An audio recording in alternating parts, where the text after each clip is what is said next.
Ladies and gentlemen, welcome to your NFL edition of the Playmakers Bar podcast. You know me, your host, Darnell the Playmaker Sons. You know who's always with me, my partner and co-host, Dallas Glenn. How you doing? Doing good. I hope you're doing better than yesterday. Because that playoff ranking show caught a nerve on you, didn't it?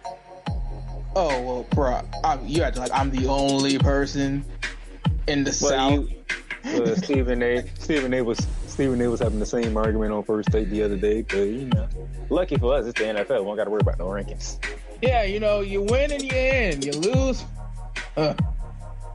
So, with that being said, this episode will not be long because there's really not much stuff to talk about today. So, as we always do, we recap our teams, and quite frankly, my team had a bye week, so that pretty much leaves your Jaguars, Dallas. Who are on a bye week this week. Very bad game against Houston. The rookie ended up going 4-4. At the end of the day, team went back to Nick Foles. Reports coming out of Jacksonville, Gardner didn't take it well. Doug Marrone knew that Gardner wouldn't take the news well. So that's why instead of waiting and quote-unquote sitting on it and having some time to think, Doug Marrone went ahead and made the call. So, we lost 26-3. Not really much to talk about there. Over in London, by the way. Yeah, over in London. Damn near a home game at this point, so. That's that. In other news, I picked the right time, Dallas. I picked the right time. Mm-hmm. There's only one undefeated team left because the Baltimore Ravens stood down the New England Patriots on Sunday Night Football. When you do the Coach T style of betting and picking, every clock can be right at least once a day, whether it's broken or not.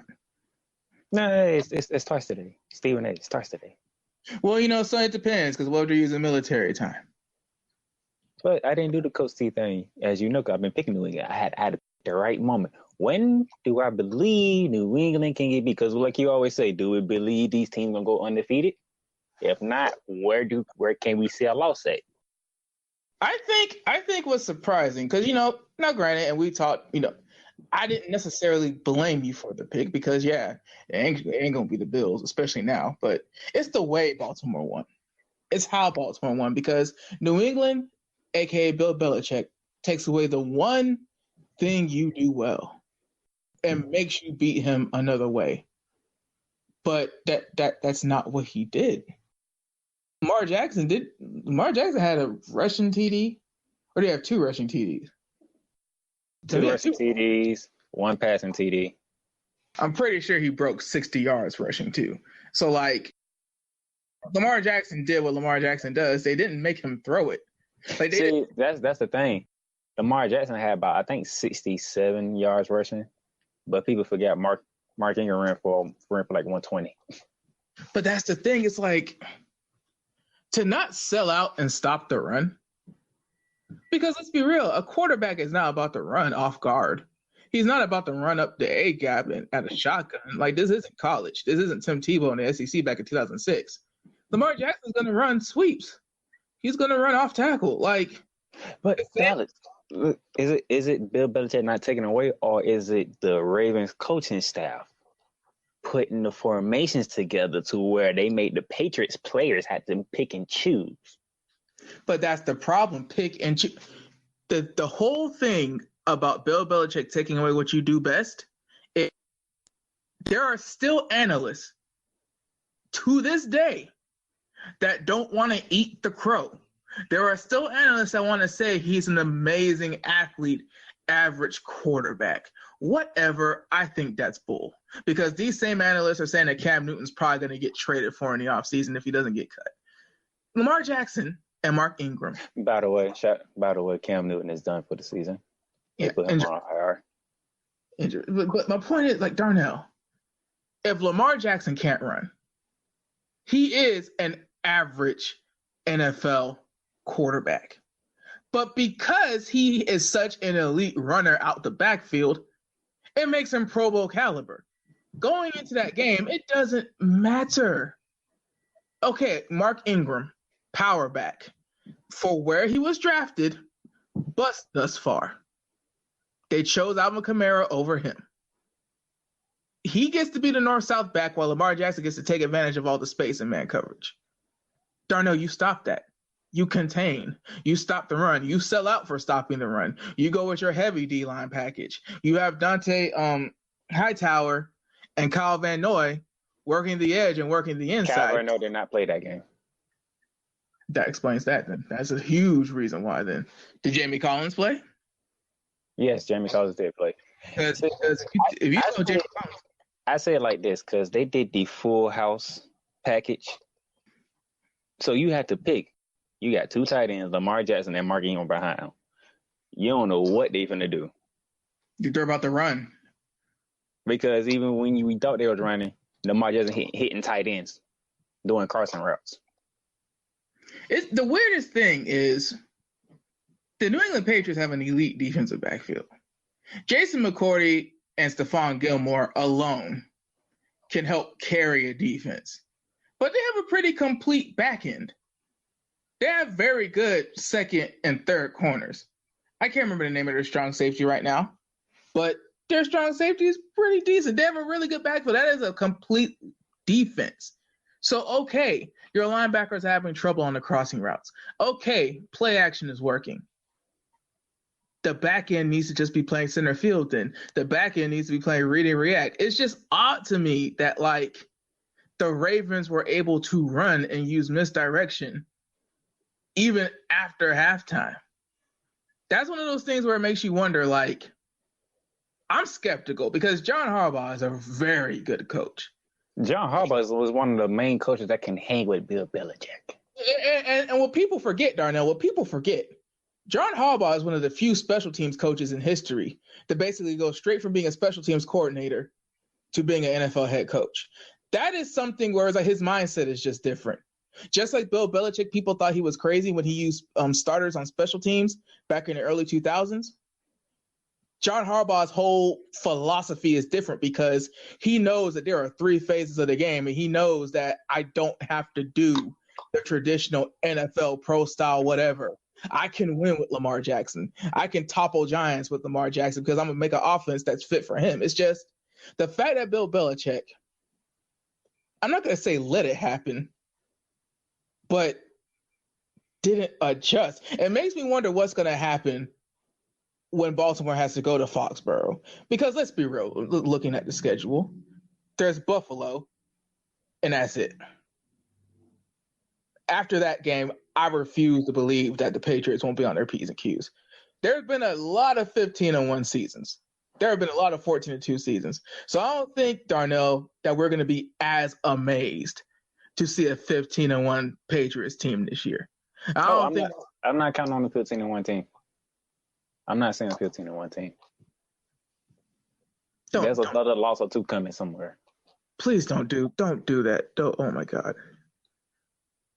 Don't do the whole Patriots are exposed this game. I said a loss or 2 being exposed, meaning they finna fall off a cliff. I ain't say that. I said another loss or 2 is coming. But if it's okay, I don't think Buffalo's gonna do it. Of course, it ain't Buffalo. They still got the Cowboys. They still got the Eagles. They still got the Chiefs. And you said the Chiefs game is like after week 14? No, it is week 14. Nah, cause see, that's not resting starters time yet. Resting starters time is week 16 and week 17. Exactly. Patrick Mahomes would be fully healthy. No, you completely missed the point. Bill Belichick and the Patriots are still going to be playing for home field advantage. No coach in the NFL has ever had a lead unless it was like a 14-0 team. Let me put it like this, because Chiefs already got 3 losses. I say there's another 1 or 2 losses for the Patriots. The Chiefs are already at 3. And what the hell? New England still going to get home field advantage, but they're not going to be 15-1. If it's not the Chiefs, I don't see it because oh God, no. Like, bro, that's why I don't think many people were really jumping on the Buffalo bandwagon, but it wasn't difficult for me to pick the Eagles that game. I'll put it to you like that. Like, no, it wasn't the fact that they were jumping on the bandwagon. The first game was in Buffalo. No. Again, missing my point. The Buffalo defense, Buffalo always has a great defense. It's Buffalo as a team where it's like, okay. So the Eagles, you say they got the Eagles on the schedule. Okay, and you say they got the Cowboys on the schedule.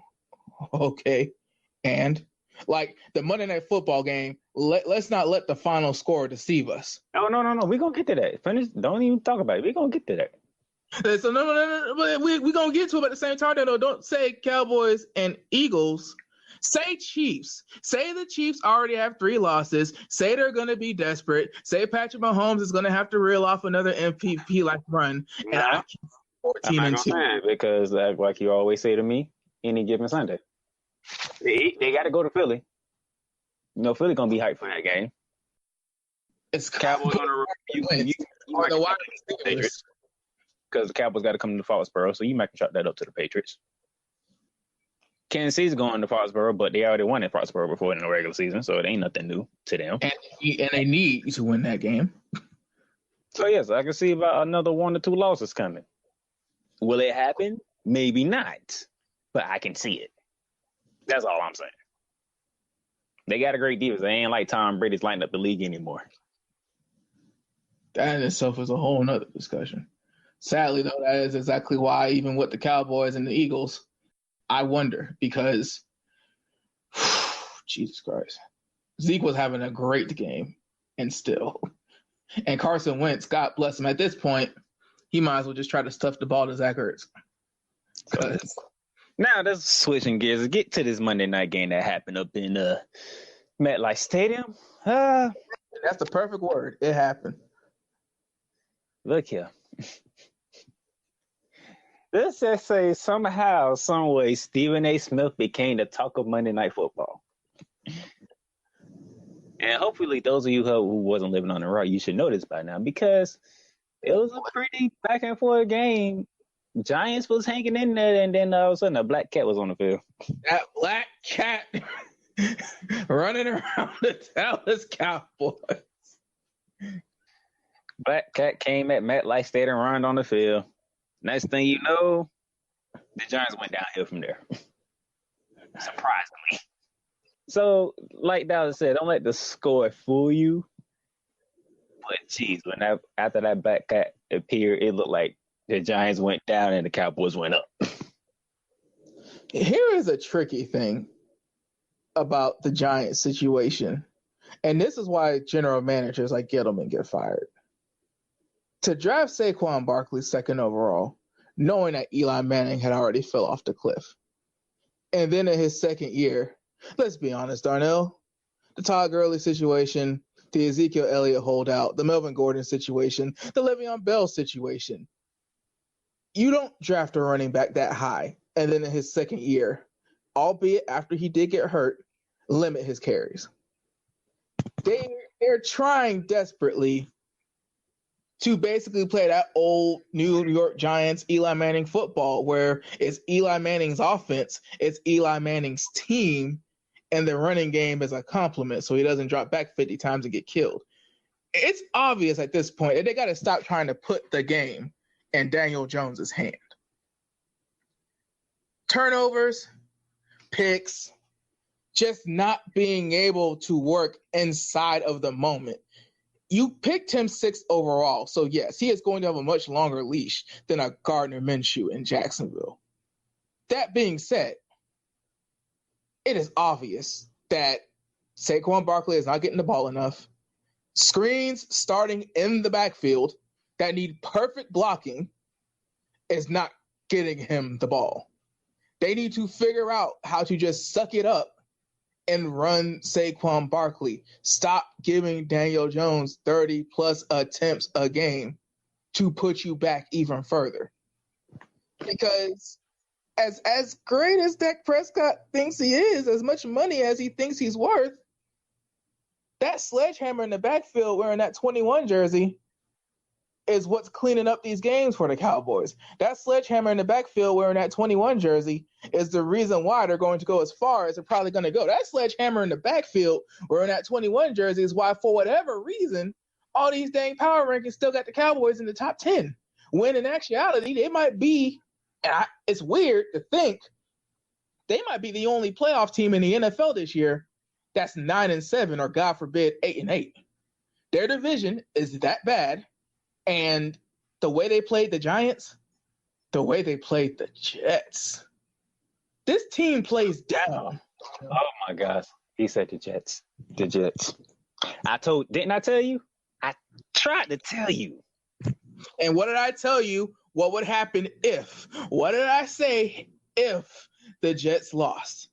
They immediately, without a shadow of a doubt, I don't care about what the goal is. I don't care about hashtag tank for Tua. I don't care about zero blitzes. I told you, dude, if the Jets lose to the Miami Dolphins, I don't give a damn what's going on in Cincinnati. The New York Jets are immediately the worst team in the NFL. And now Adam Gase's job is being called for. People are wondering how the hell you don't trade Le'Veon Bell for picks. People are wondering how – man, Zach Martin just released a quote saying that he's glad he didn't get traded for Jamal Adams in the New York deal. Wait a minute. So you mean to tell me that your dumbass tried to keep getting first-round picks for Jamal Adams when you could have got a first and Zach Martin? Or a first, Zach Martin, and a third or a fourth? You mean to tell me this dumbass general manager and this dumbass head coach kept trying to stifle first-round picks for a damn safety, and they could have had a surefire Hall of Famer in Zach Martin? This is the worst organization in football. No, it's not. Cincinnati, as bad as they are. I want to talk about Cincinnati. Bro, Miami knows where they're going. I won't talk about Miami either.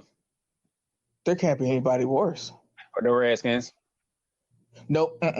Because, see, at least Dan Snyder knows to get his franchise quarterback. Is Daniel Haskins looking like that right now? No. Dwayne Haskins look like that right now? No. But Dan Snyder has the balls to blow it up in the middle of the season and try again. Dan Snyder has the balls to say, move out the way, Tom Coughlin. Move out the way, David Gettleman. Move out the way, Joe Douglas. Move out the way, Adam Gase. I need that quarterback. You're tripping. Dan Snyder at least knows that I need a franchise quarterback if I'm going to do anything. I need to trade up, or I need to just tell everybody to move the hell out the way, and I'm going to find me a coach that's going to like him some Dwayne Haskins, and I'm going to get him to figure out how to win me some games. All I'm going to say is Trent Williams. Where are the Jets? I'm going to say it's Trent Williams. That's all I'm going to say. They're not trading Trent Williams. No, Dan, you must have forgot the reports. Oh, Darnell. Oh, I remember the reports. Trent Williams had cancer. Trent Williams had to get the cancer removed on his own. He had cancer for 5 years, and the medical team, yeah. But guess what? Trent Williams ain't about to be a Redskin. Trent Williams is never. Is pathetic. It is. But Trent Williams. Everything we're looking at, that is the worst organization in the freaking NFL. No, that is the most horrendous, abhorrent, idiotic, pitiful event that we have heard in the modern history of the NFL. But before that came out, it was basically, how can you dumbasses not trade Trent Williams? He's never going to play a game for you again. Now it's, oh God, you guys should have traded Trent Williams. You guys have yet another scandal. But dude, even still, the Washington Redskins are in a completely different space. That Trent Williams thing is probably never going to end. At this point, what can you do? Because now Trent Williams had cancer. Like, look at Nate Solder.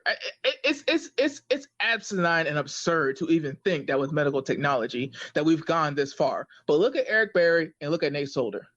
Eric Berry had leukemia, Hodgkin's lymphoma. Nate Solder had testicular cancer. It's the NFL. So you already at full health have only so much of a percentage to be successful. Look at the two examples that we have that had cancer. Off a cliff. Yes, you have to cut Trent Williams now. Yes, you're stuck in this perpetual controversy. But the acting owner ain't coming out and telling fans, I hope the team shows up today. You're the acting owner. You want the team to show up. Figure it out. Yeah, he be trying to figure it out for a long time right about now. I'll put it to you like this. Hey, 10-6, RG3's rookie year, black quarterback in DC, revolutionized the country, revolutionized the league. Then you turn around, Mike Shanahan drafted the backup plan, had the successor in place. That worked out. You didn't want to pay him. Bad move, bad decision. But at the same time, can we really be mad? How many playoff games has Kirk Cousins won? How many playoff wins does he have for Minnesota with that 84 guaranteed contract? Hindsight's 2020. I have completely agree with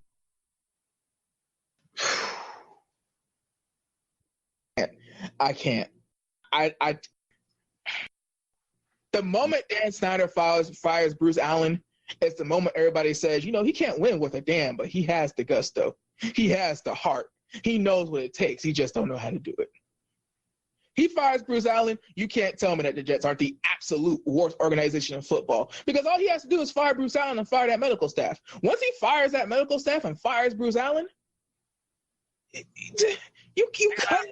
Jets, all you got to do is fire Adam Gase.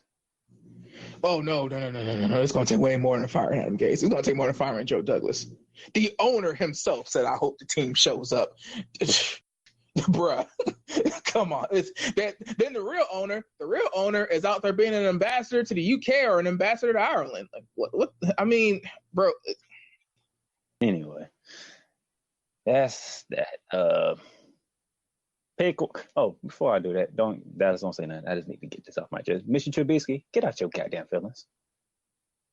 Okay, get out your goddamn feelings and win some damn games. That's all you got to do. If not, you're gonna keep hearing more people getting on you. That's the way this the way this works.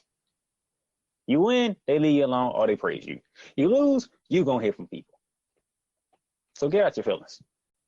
Now, transitioning because apparently you still have a 10-game lead on me because of my Baltimore pick. Otherwise, it'd probably been 12. Because who would have thought last week would be the week all the home teams would actually win? No, we lost. Well, yeah. I told you don't lose. Well, technically, yeah, that is a home game for y'all, but I mean, like, actual home game. Oh, well, see. Like, no, I didn't see that coming. That's what it is. So, with that being said, Thursday night football, as always, the LA Chargers are at the Oakland Raiders. Can you? Yeah, I can hear you. All right. It's raining over here. So, guys, if something phases out, I don't know why, but Cox and the Gulf Coast, it's a monopoly. They're cheap. But what were you saying? Chargers and the Raiders up in Oakland. Oakland, they can run the ball. I'm so far. The Chargers did something that Green Bay I haven't seen done to Aaron Rodgers in a while. Corral him? They shut that offense down. Apparently, Derwin James is supposed to be coming back too. But that kind of goes towards my point. Like, a safety coming off of a foot injury. What's the best way to neutralize a safety, which is probably the best weapon on the team that they've been waiting for? Run the ball. You keep running the ball at DBs, and you're going to start seeing who has heart or not, especially when it just came off of an 8-week injury. Can that offensive line block that defensive line for the Chargers? Because Nick Bosa and Melvin Ingram. What's the best way to neutralize a pass rush, Darnell? You can have it right. J. They got the best rookie running back in Josh Jacobs. And he's consistent. Everybody knows that what Derek Carr can do. Everybody knows that if you ask Derek Carr to beat you, he's not. So everybody knows that this rookie running back catching balls out the backfield, running out the backfield, is John Gruden's main weapon. Receivers are hurt. Tight ends aren't producing. Like, bro, everybody knows what's coming, and they're not stopping Josh Jacobs. Forget about what's going to happen next year, sophomore slumps, all that. This year in particular, they're running the damn ball. I'm going to pick the Chargers. If Kenny Galladay and Marvin Jones could do what they did to that secondary, who's to say Kenny Allen and Mike Williams can't do the same thing? And you talking about two big receivers. And that's the thing, Darnell. You're saying ifs. We know it's a win with Josh Jacobs. You're saying ifs because they had a good game against a team that probably wasn't thinking that was going to be a good game. I'm looking at how they played against Detroit too. So Oakland had to go win that game. Poor Matt Stafford. So I'm gonna roll with That's all I Phillip can say. Rivers. Poor man. I'm gonna roll with Phillip Rivers on that one. Speaking of that bad man who got shut down out in the sunny California, he's back at Lambeau Field to take on the starter Kyle Allen and the Carolina Panthers. I mean, they had a nice little rebound game, more particularly CMC skateboarding on dudes into the end zone. Had a very good rebound game. Now you're thinking, I guess I'll call it defense in the Tennessee Titans. yeah, like no troll. And Ryan Tannehill has been way better. The offense has been way better than Ryan Tannehill. So that's a good win. I think I still have to go Carolina though, because here's the thing: Kyle Allen is a starter. They're not asking him to be a franchise QB. They realize they have an MVP candidate. Aaron Rodgers is asking a starting running back to be more. He's asking receivers who are trying to take the place of Randall Cobb and step up to be more. And then it's like the defense, what happened? It ain't like the defense, is just, a matador now, but at the same time, from what they were in the beginning to now, it's like. Nah, that defense is still there because that defense is the reason why they didn't get blown out against the Chargers. They had five field goals they had to kick. I'm like, dang, that defense is keeping them in this game. But that's the thing. It's like it's the Chargers. The fact, dang, the defense is keeping them in the game. The Chargers, though, like if they were keeping you in the game against the Chargers, like that's not act like everybody went on the Chargers bandwagon from the beginning of the season. Now, Darnell. The Chargers are literally the Cowboys of the AFC. Every year the Chargers are contenders. Every year the Chargers have the talent. Every year the Chargers are every year people say that about the Chargers. I don't want to hear that. You don't have to want to hear it, but everybody knows what they saw last week is what they've been waiting on. Every year this person's hurt. Every year that game. Every year that play. Like, bro. Melvin Gordon held out. Austin Eckler, every year we get this from the Chargers. So I'm picking Carolina because, you can't let San Francisco happen again. I don't know why in the NFL a team would need a game like that to get their ish together, but congratulations, clap, clap, you got your game. Or whatever. So please don't go to Lambeau Field thinking that it's gonna be sweet. That the Packers are in a slump and all we gotta do is play our game. No. No. You're gonna need to be what you were. I'm picking that bad man Aaron Rodgers because it's at Lambeau Field. Aaron Rodgers has been carrying that franchise for a while now. I think that Christian McCaffrey is on one this year. And there's a reason why Cam Newton's on IR. If they felt like they couldn't win, if they felt like they couldn't make a run, if they felt like they couldn't win a game at Lambeau Field, which, let's be honest, Darnell, they might have to win a game at Lambeau Field. They might have to win a game at Mercedes-Benz. Well, no, at the Superdome. I keep forgetting there's two Mercedes-Benzes. Mercedes-Benz got a lot of money, but them Falcons show ain't worth it. So they're going to have to win a big game on the road with Kyle Allen. You might as well see if you can do it now. No, I don't think it would be this one. I guess it goes back to the Patriots thing. Lose now, win later, or win both. We'll see, but I pick Carolina. By the way, do the Packers have the North locked up? No. So Minnesota's still in the hunt? Yes. Okay. Minnesota North, 3 games? Bro, it's one of those things where it's like when the Packers are good, you kind of don't see it because you're just used to cheap front office, big free agents leave the team, Aaron Rodgers or Brett Favre. You're not used. You turn around and you're like, when the hell did they win 10 games? Minnesota, but yeah, Minnesota's 6-3. Yeah, Minnesota 63. It's a damn shame. They should be 7-2, but Kirk Cousins went back to being Kirk Cousins. We don't do those here. We don't do those here. That's the college podcast.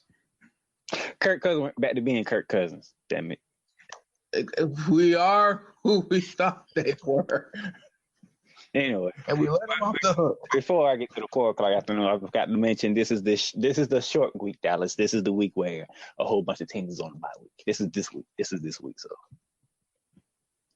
I was wondering because a lot of teams been getting hurt, so I'm trying to figure out when these people get some rest. This is the short week, you know. The 4:00 window. There's really 2 games in the 4:00 window, and there's only one game to actually look at. My Rams are taking a trip to the Steel City to take Mason Rudolph and the Steelers. You already know. Man, you know what point of me is saying. 2 weeks ago, this would have been a 1:00 game. But, couple weeks, couple wins, couple rallies. Pittsburgh is in the hunt. Mike Tomlin, everybody was saying this was done. Cut your losses. Now he has this, whatever the hell you want to call this Pittsburgh team at 500 and in position. I don't think they're going to do it. But if they were to pull off an upset, they would be in the thick of the wild card race. I don't think they're going to do it, though. That's 2 for the road team. I'm just going to say this. Y'all keep counting my Rams out if y'all want to. We ain't out the pitch. Your Rams are looking different, especially coming off of a Super Bowl appearance. But, dude, good and dang well why everybody's feeling the way they do. Tell the truth about Todd Gurley. Stop doing the PR stuff because at the end of the day, NFL head coaches, NFL defensive coordinators, you're insulting their intelligence. That man is hurt. and everybody in the league and everybody in the media knows he's hurt. So why Sean McVay? Why the PR department? Why the front office just doesn't tell the truth? It's odd to me. The NFL literally requires you to put injured players on the injury report, no matter how small the injury is. The fact that you're still trying to keep this facade up is weird to me. For once, Dallas, your night games are actually good. You don't have to complain about your night games this week. Yay! Minnesota takes the trip to Arlington to take on the Cowboys in Sunday night action. Ooh, that's a lot of play action. I'm going to be prisoner of the moment. I'm going to pick the damn Cowboys. Mike Zimmer wants to run the ball so bad, but his wide receivers are going to start complaining if he does. So I'll pick the Cowboys too. Because I just and here's another reason I'm picking the Cowboys right now. I heard team is going to make the playoffs. I don't see it. So Dallas has to win this game in order to keep that pace up to double-digit wins because I just don't see single digits going to the playoffs. So, hey, Justin Garrett, I'm gonna give you an advice. Throw on that Thursday night game from last year when y'all got your ass smoked by the Vikings. Did they run the ball? What? Kirk Cousins didn't have to do much. Well, Darnell, what I keep telling you, good things happen when you run the damn ball. Dalvin Cook is healthy. Them ACLs are prime and ready to go. Use the back. It's Monday Night Football. Where is it at? You asked Dallas? San Francisco. We're in the Bay Area. Who's the visiting team? That guy that's leading the MVP race in Russell Wilson. A man who is used to running for his life every week. And guess what? After week 10, there will be no more unbeaten teams. I'm taking the Seattle Seahawks. Actually, yeah. Now, is this the first or second time Seattle's played San Fran? This is the first meeting. Oh, yeah. Seattle. Because Russell Wilson, what everybody has to realize is the San Francisco 49ers defensive line has been the reason why this team is so successful. Russell Wilson may be the only quarterback in the NFL who doesn't have a lot of rushing yards, but is quite used to running for his damn life. He took his carries down a lot, but they're going to be in the backfield. They're going to be in his face. They're going to have a hand on him. And Russell's going to figure it out. And I don't think they've had a quarterback yet, Darnell. Correct me if I'm wrong, but they haven't had a quarterback yet that's actually used to evading pressure, right? Yeah, you're right. Yeah, so this is gonna be no Deshaun Watson, no Lamar Jackson. First meeting with Russell Wilson. And even then, with Deshaun Watson and Lamar Jackson, they're still in the stage of their career where they'll run the ball. Russell Wilson is used to running and keeping his eyes downfield during scramble drills. That's why he makes his receiving core better than they are, because you're not covering somebody for 7 seconds in the NFL. It's impossible. So, yeah, Seattle. Is it an upset if they do win? Vegas got a 6.5 home team right now, so yes. Okay. Is it basically a formality for MVP if Russell Wilson wins this game? Depends on what Aaron Rodgers do to Carolina. He's gonna have to beat Carolina, though. All Russell Wilson has to do is win. Let's see, Lamar Jackson. Lamar Jackson's playing Cincinnati. Lamar Jackson's about to have 1,000 yards. We thought what Michael Vick did was like undoable. It was like, well, Randall Cunningham couldn't do it. Mike Vick did it. If Mike Vick did something Randall Cunningham couldn't do, nobody's going to do it again. Man, Lamar Jackson, over halfway through the season, has 600-something rushing yards. Anyway, no pick. I just want to make you laugh, Dallas. Just the battle for New York this week. Oh, God. Good luck, Daniel Jones. Good luck, Sam Darnold. I hate that the New York teams are built the exact same way. I really do. Like, I had to get that off. That's funny to me. The battle for New York is this week. The way these two teams look, this is gonna be fun to watch. Then again, I'm trying to think, who is the defensive weapon for the Giants? Don't know. Don't want to know. Don't care. So, with that being said, week 10 is a short week, as you see. Our episode is short. They didn't give us much to work with. Oh, what's the money? Yeah. That's it. Probably next week gonna be short too, because we want to have short games. Yeah. So, with that being said, you know me, the playmaker Darnell Silence. Catch us on Apple, Google, Spotify, Stitcher. That's about almost like any podcast episode. Hey, I might be adding iHeartRadio to the list, Dallas. Yeah, pretty much just Google it. Just Google it, because at this point. And if you're on Twitter, the playmakers, trust me, Dallas is enjoying Twitter. Well, there's a lot of trolling to be done.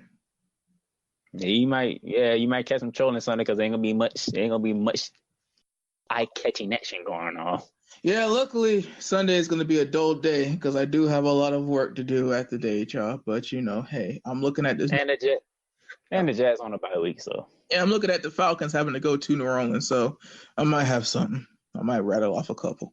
If Lamar Jackson rushes for 200, I might rattle off a few. If the Pittsburgh Steelers somehow, some way have a lead at any point of the game, I'm going to rattle off. I ain't going to hit the end of it. All they got to do is just catch a lead, kick the field goal, be up 3-0 in the first quarter. That's enough for me. So... And now I have to say, dude, the game just started. I'm like, but hey, that's 3 points too many. Juju against Jalen. The season that Mason Rudolph is having, the rebuilding mode that the Pittsburgh Steelers are in.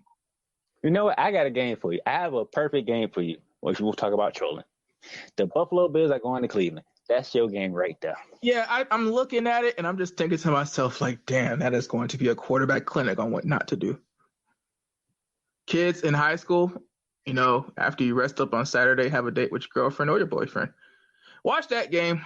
Learn footwork, what not to do. Throwing mechanics, what not to do. Hip positioning, what not to do. Shoulder positioning, vision, what not to do. Just, pocket presence, what not to do. Just, have yourself a good educational time. Text your coach during the game if you need to. Because, I'm sure he'll have feedback as well. He's being very serious right now. He's not just trolling. He's trolling and being serious at the same time. That is real advice. High school quarterbacks need to be on the phone with their coach watching the Buffalo-Cleveland game to get themselves right. It's playoff time, by the way, in high school. Congratulations to all the team that made it. So, all right. That would do it for you. Because tomorrow, I ain't doing nothing but celebrating. So... you got your college basketball, you got your college football, and you got your NFL. We'll work wrestling out at some point in time. once they work themselves out. Actually, I take that back. We will work it out because we got Survivor Series coming up. Yeah, so I mean, you'll probably get something next week, people. More than likely, you'll get something next week because with the way that the build shows work, it's impossible. So yeah, it's actually going good if you ask me. Yeah, this week though is going to be a real test because we're probably going to have to just whatever happens on SmackDown will happen. Full disclosure, as you guys already know, we tape delay, and there will be a takeover. So it's going to be SmackDown, Takeover, Survivor Series, and yeah, one of those going to have to take a hitter. It's not going to be SmackDown. With that being said, down there to play Mega Song, Dallas Glenn. We'll catch you next week. Bye. Fuck the Titans.